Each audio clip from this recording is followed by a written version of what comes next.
Today we have Xitij Kothi with us, who is the co-founder of Viduyt. Viduyt has been, making commercial EV ownership simple, affordable, and risk-free. So recently, the company has also launched an EV resale platform, and this is amongst the first in the industry for the three-wheeler commercial vehicle segment, managing all end-to-end inspection, valuation, sale, and RTO documentation. So welcome to this chat, Xitij, and thanks a lot for speaking to us. Hi, Akshay. Thanks for having me here. So, Xitij, what is the size of the used EV market? And especially when it comes to L3 and the low speed two-wheelers, for which the official sales numbers are slightly difficult to ascertain. Yeah. So for the used EV market, right? Firstly, we don't operate in the L3 segment or the low speed two-wheeler segment. Given that it's unregistered, also heavily lead acid dominated. Viduyt focuses more on the lithium ion segment, and our focus market, at least till the last 2.5 years, has been the three-wheeler L5 passenger and cargo segment. Here, essentially, see, again, the used EV market is not very organized. It is very fragmented and unorganized. There are a lot of mom and pop, used EV dealer, used commercial vehicle dealers who, operate in this space. The organized market, like you have in a car segment, is probably very small.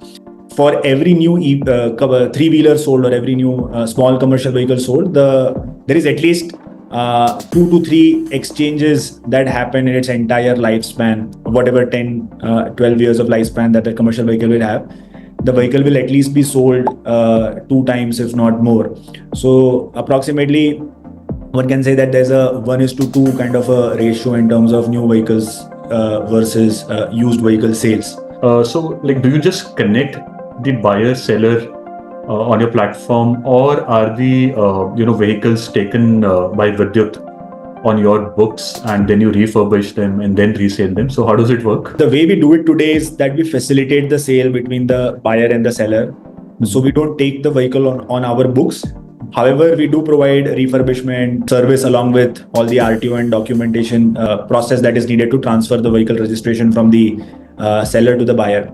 So the way the process works is that if there's a consumer or a fleet owner who's looking to sell their used three-wheeler, they'll approach Viduyt. We have a team of inspection analysts who'll visit the customer's doorstep. We'll do a very detailed inspection of the vehicle and then essentially create a valuation report. So this valuation report is a combination of inspection that we have done of the vehicle physically. We do a charging test, range test, driving test. And apart from that, there's also historical data of the battery that we will access through the OEM after we get the seller's consent to access that data.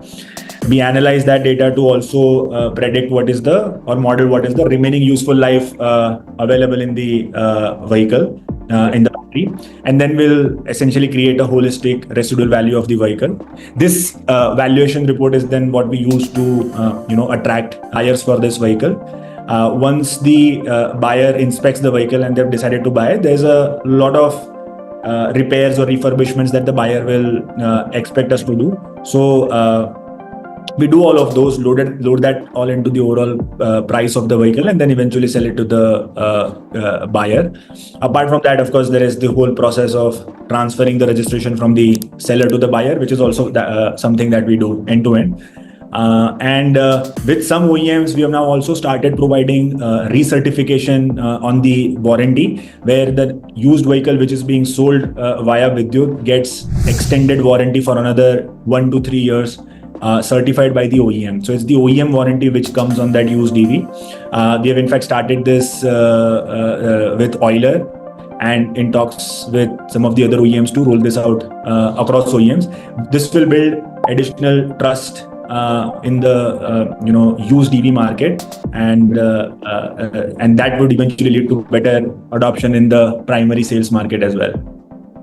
Is it the case that there are a lot of overhead costs when dealing with sale and purchase of used electric vehicles, three-wheelers specifically? Because getting the inspections done, trying to evaluate the health of the vehicle, the battery, And then there are logistics involved, especially when you are repairing the vehicle before resale, the cost of transport of the vehicle to the buyer's premises. So, does all of that like really make economic sense to get into this business?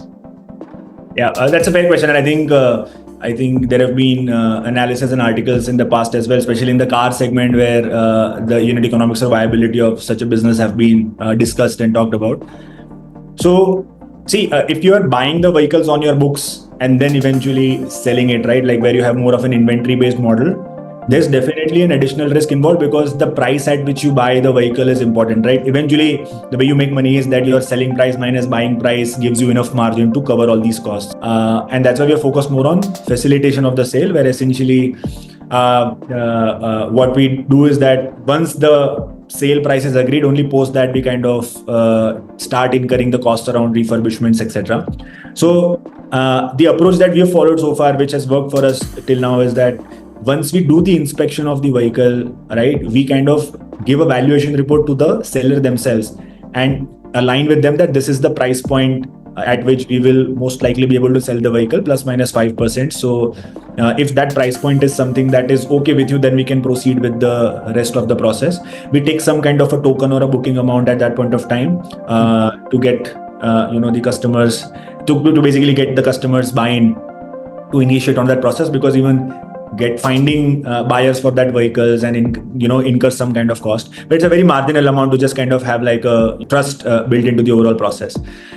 After that, we kind of do the identification of the buyer for the vehicle, and then once that is done, the refurbishing cost, logistics cost, etc., all of that is incurred only post the seller has agreed to buy and agreed to the cost of the vehicle with the refurbishment. You might have to get involved into retrofitting the vehicles and making them, converting them into a swappable vehicle from a fixed battery vehicle. So are you also looking into that? So we're not into that. I think largely the idea is to buy the asset as is and sell it as is to look for buyers. So right now the focus is also more on fixed battery vehicles, where we do resale of fixed battery vehicles. Right. I understand. Too many complications in like buying a fixed battery vehicle and then selling it in a swapping model or vice versa. In fact, I think probably it is not even feasible to convert a swappable vehicle into fixed or vice versa. I mean, the cost involved is significant. So then it defeats the purpose of somebody who's coming to buy a used EV, where they are looking for a cheaper ticket size, affordable ticket size. Yeah, I think it changes the cost and increases it by around anywhere between 5 to 15,000 per vehicle. And then again, maybe it's more suitable for the gig workforce. How do you work out the partnerships with the spare parts supplier, especially in different cities, and when you scale up your operations? Like how do you intend to manage the availability and fitment of the spare parts for different OEMs in different cities?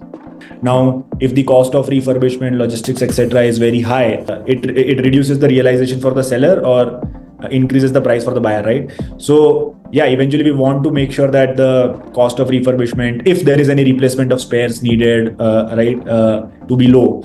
Now, I think tying up with these suppliers directly will definitely make that happen at scale. I think right now we're still quite early in our journey and we've just started this out in a few cities. Right now we operate directly with the OEMs. It's also because we want the OEMs to be participating in the overall development of the used EV market. So it is better that the vehicles are refurbished at the authorized dealers and service centers of the OEMs, and we use the spares, etc., provided by them. I think as the scale and volume increases, then it makes sense for us to partner and integrate more deeply with these OEMs. We can directly reach out to their suppliers as well for spares wherever required, and eventually try to bring down the the margin between the selling price and buying price. Right. Okay. So currently, how is the used EV financing different from a new EV financing? And like, have you forged any partnerships with EV financiers?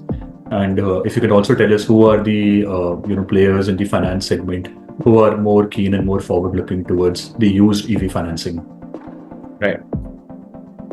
So, see, used EV financing is a little more trickier than new EV financing, largely because, see, even in the new EV financing, the resale value, the residual value, or the lack of that is essentially one of the biggest challenges for financiers, which is where you see a lower financial participation or a little more conservative approach when it comes to financing. Right. In used EVs, the other additional dimension that comes in is the remaining life of the asset. Like, what's the tenure for which you can provide financing? Because not all vehicles have warranties. Sometimes the warranty expires when the vehicle is resold. Some OEMs do offer warranty transfer, etc. as well, but there is a limited duration available, or maybe most of the scenarios, the OEM warranty is also expired on that vehicle. So, and given that it's still a very nascent market, for financiers to trust, that how long will that asset last, if the value ascribed to that vehicle is X, is it actually X or more or less, and hence building that trust in the financier again becomes equally important. So it's not just the seller's trust, it's also the financier's trust, because if there is any breakdown or an issue that happens in the vehicle, or it doesn't perform or function as per the valuation report or the inspection report that was created, then it's the consumer who kind of bears the brunt of it eventually. Their ability to, and because we're talking about commercial vehicles, their ability to earn gets impacted. So eventually your repayment for the financier also gets impacted. So it's very important to have true picture or true value discovered in this entire process. And given that right now there's still too many problems to be solved just in the new EV financing, I think used EV financing is right now low on priority on most of the finances out there. But having said that, there are a bunch of new age financiers who are already operating in this space. Like, there's Ascent Capital, which has done some level of used EV financing. There's Perpetuity Capital that we know, which has also done some level of used financing. We are right now, like Viduyt themselves finances the used EVs that we sell.